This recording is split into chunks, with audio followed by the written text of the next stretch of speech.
this outstanding live symposium in Heraklion, Crete. And now we switch for a second, for the next 9 minutes, to the SFA, to the popliteal artery. And I try to answer the question whether POBA, drug-eluting balloon bare metal stents, or drug-eluting stents for the SFA revascularization should be used. And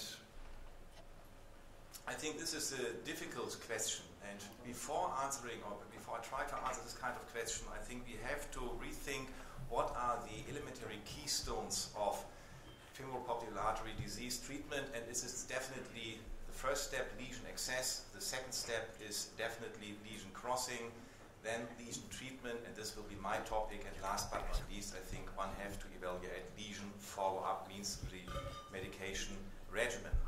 If we look at the different disease states, if we look at the different lesions, I think we have to look what kind of treatment modalities we have available, and based on the images we have obtained, we have different possibilities to decide how to proceed. Once we have recanalized a lesion, for example, directly or indirectly, meaning subintimal or intraluminal, we first of all, I think we have to predilate the lesion. That means we probably can't stay with plain old balloon angioplasty. But we also can nowadays proceed with drug-eluting balloon technology, and we definitely can proceed if there is some need for with bare metal stents or drug-eluting stents. If we stay with POBA, then I think we have to rethink a little bit about the technique. That means we have to dilate the balloon for at least for 180 seconds. If we proceed with drug-eluting balloon technology, we have to be aware of this kind of technology, means an adequate preparation and handling of drug-coated balloons is warranted.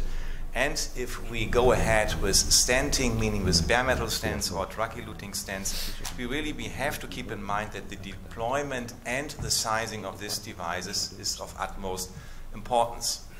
You see here in this diagram the different treatment modalities I will discuss.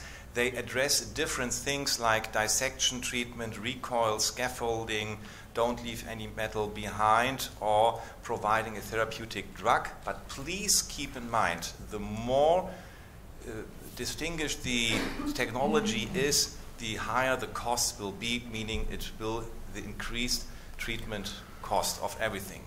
If we stay with POBA, or if we stay with PTA alone, then we know that the patency rate at 1 year is rather low. It will range from 40 to 60%. And if we look at a recent meta-analysis published last year from more than 61 trials, we know that there is something beyond POBA. We have the bare metal stent, we have carbide stents, we have drug-eluting stents and drug-eluting balloon technology.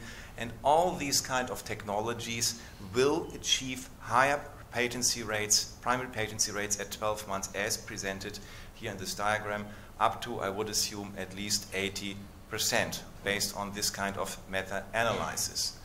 First, I want to discuss drug-coated balloons. Bring they a significant clinical benefit? And for example, if we look at the so-called late lumen loss, or the need for target revascularization, then we can say, yes, they do. They bring a clinical benefit.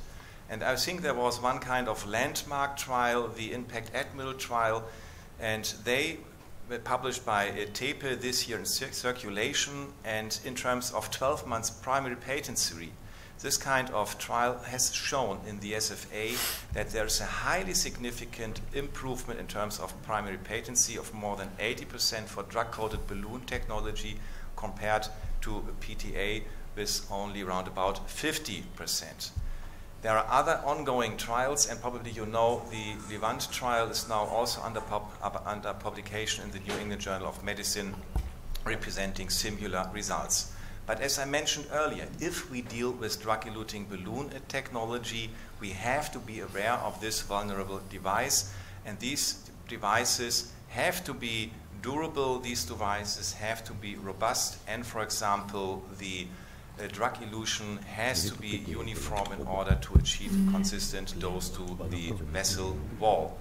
But probably, I think you will remember from your personal experience, a lot of cases where POBA fail? Where the drug-eluting balloon technology fail? And this is highlighted in these slides. You see in the middle part an elastic recoil. And I think in these kind of cases, one has to go ahead at least with a stent. We treated this patient with a bare metal stent. And if we look at data, for example, from the so-called LISTO trial, now we look at the freedom from TLR at 12 months, then we see once again a highly significant difference in terms of the combination of a drug-coated balloon with a bare metal stent, with 17% at 12 months compared to 47% when we compare plain old balloon angioplasty, meaning PTA, with a bare metal stent. And if we look once again on a meta-analysis on 5 prospective trials dealing with a bare metal stent only, and we look once again on primary patency rate on 12 months, then we know that bare metal stents achieve round about 72% at 12 months as published in last year. There are 2 recent trials dealing with bare metal stents as a primary stenting concept. There's one trial from the US dealing with the smart stent, achieving a primary patency rate of 12 months and less than 82%. And I think there's from Germany one so-called real-world registry, and we achieved a TLR rate at 12 months of 17%, meaning that the bare metal stent, I think, represents a good alternative if PTA fails. And this is represented many, many years before in the task recommendations from our society, and we know that if PTA fails, there is a need for a stent. What about a drug-eluting stent? I will only citate published data, and here are the data from the 2-year data from the Silver PTX trial. And this trial compared the Silver PTX, represent the data of the Silver PTX stent in terms of primary patency rate at 24 months and the freedom from TLR. And this shows that these data are very, very promising and encouraging, but probably we should note there is a difference in terms of the Japanese and the non-Japanese population, meaning our population is a little bit poorer in terms of outcome for primary patency rate and TLR. If we look at a recent Cochrane database review comparing PTA and the bare metal stent in the femoral artery, then I have to say this kind of review is somewhat disappointing, because all improvement at 12 and 6 months in terms of duplex ultrasound patency have been lost at 24 months. The significant angiographic patency benefit at 6 months was lost at 12 months, and no improvement for ABI and treadmill walking distance at 12 months comparing both technologies. And quality of life showed no significant difference at any time interval. So this is somewhat disappointing, but once again, it's only a Cochrane database analysis. If we look on a recently published meta-analysis comparing drug-eluting balloon technology and drug-eluting stent technology in the Journal of Vascular Interventional Radiology this year, comparing 8 trials, then we can summarize that in this kind of meta-analysis there's a significant benefit for drug-eluting balloon technology over plain old balloon angioplasty in terms of late lumen loss, restenosis, and target lesion revascularization. And there's an improvement with drug-eluting stent technology over bare metal stent technology for late lumen loss and restenosis. Unfortunately, for both groups, there is no benefit in terms of major amputation and mortality.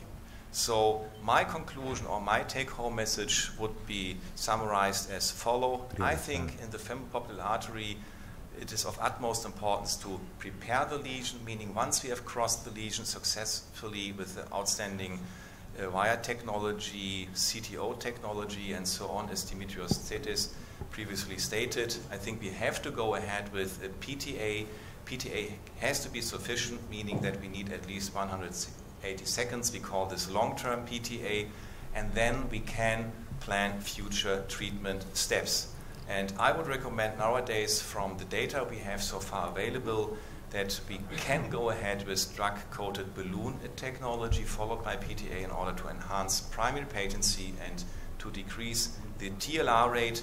And if we think there's any need for a stent, I think then nowadays we have the choice between the bare metal stent, drug-eluting stents, or we can go ahead, we can combine bare metal stents with drug-coated balloon technology in order to enhance patency rates and in order to decrease TLR rates to optimize outcome in the femoral popliteal arteries. But last but not least, I think we need longer-term data as well as future cost-benefit analysis, which are really necessary because the costs of our procedure are nowadays very, very high, but the procedure is very, very effective. Thank you very much for your attention. Thank you very much, Professor Muller-Hulsbeck, for this excellent presentation. I think we